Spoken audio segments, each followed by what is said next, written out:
10 minutes of useless MRT information. For those who have been around in the MRT's early days, you may remember that lines used to be dual colored. Back then, each line had two colors associated with them: red and yellow for the north-south line, and green and blue for the east-west line. The western region of the north-south line also had its own colors: khaki and brown. The colors were used to represent a direction.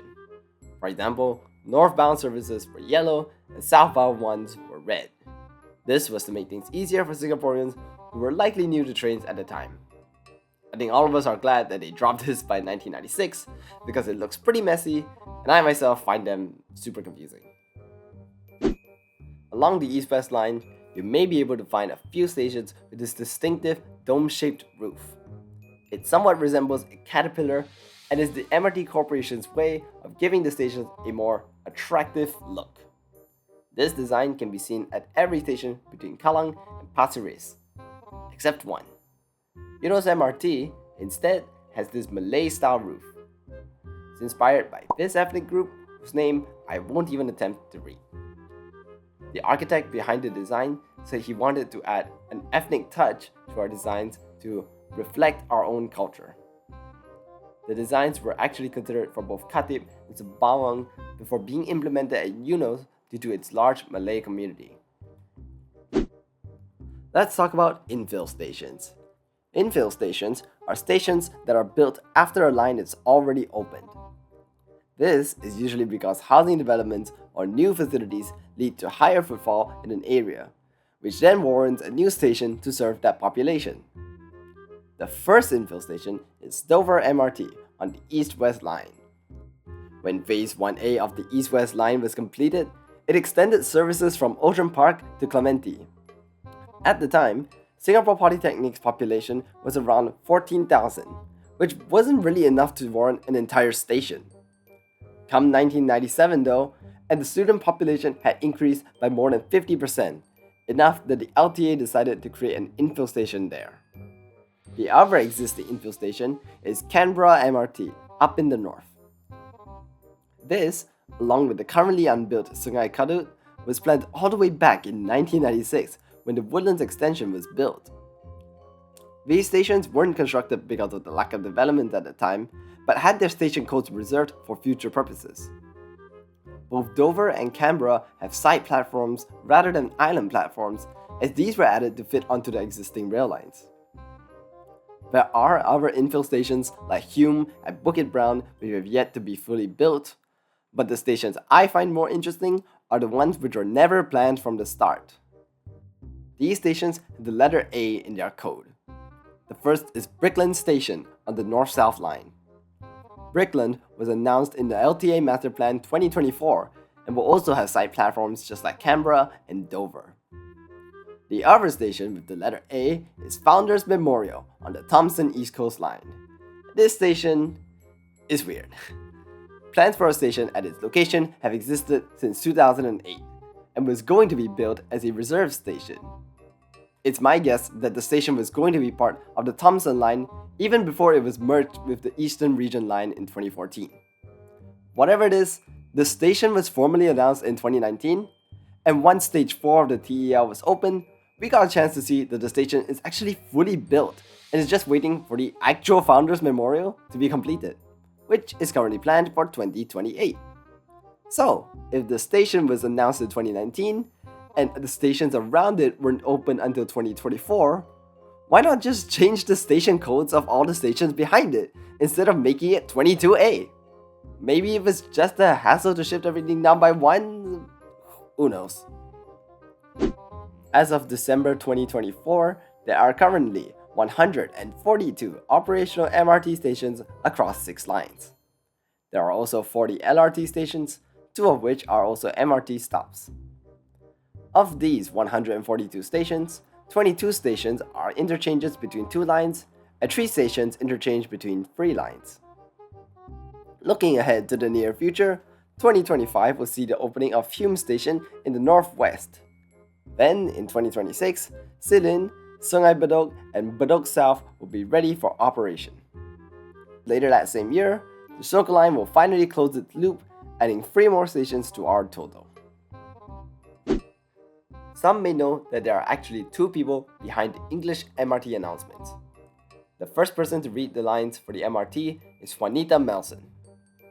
Miss Melson was a radio veteran of Red Diffusion, which some of the older folks may remember. Her voice played on the MRT stations and trains between 1996 and 2008, and her voice lines are still up on the Bukit Panjang LRT.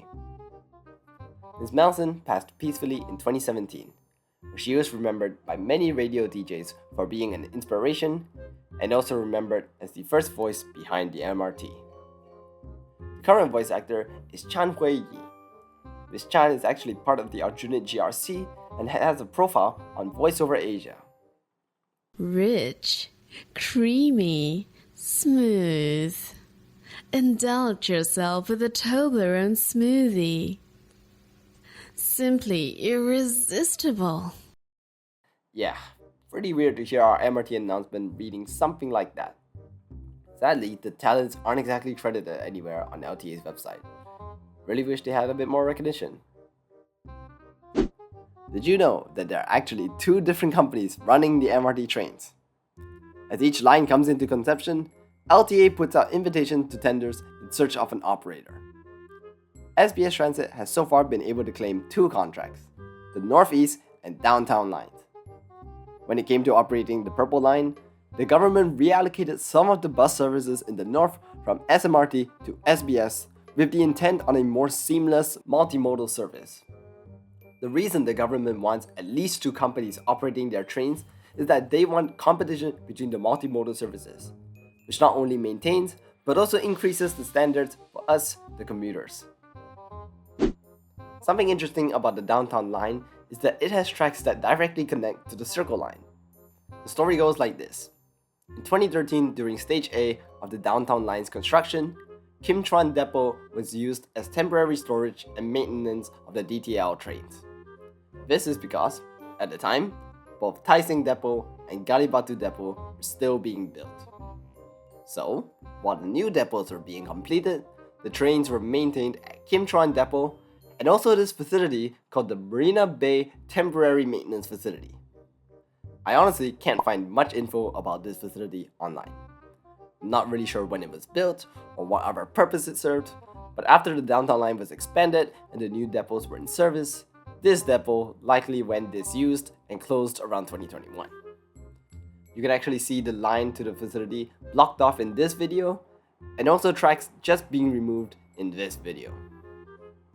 For 2 years between the opening of Stage 1 and Stage 2, the Blue Line trains had to go through these tracks at Bayfront to switch between lines, and I would wager that they got hauled and shunted by Circle Line engines while on Circle Line rails. Honestly, it's just interesting to think that these two companies probably had to communicate quite a lot just to navigate this odd situation. Alright, here's a really weird fact. Some of us may be quite familiar with the announcement that goes, Please mind the gap. 请小心空隙 berhati-hati di ruang platform. தயவு செய்து தளமேடை இடைவெளியை கவனத்தில் கொள்ளுங்கள். If you're familiar with that, you probably travel a lot on the purple or blue lines, which is where this announcement can be heard. Interestingly, the purple and blue lines also have their stations read out in Chinese. Outram Park Station.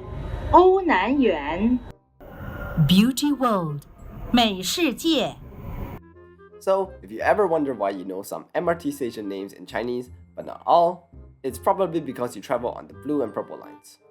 Pretty cool, huh? Yeah, that's what I thought. See, when I was doing my research for this video, I found out that this isn't the case for all Downtown Line stations. Actually, less than half of the stations have their names read out in Chinese.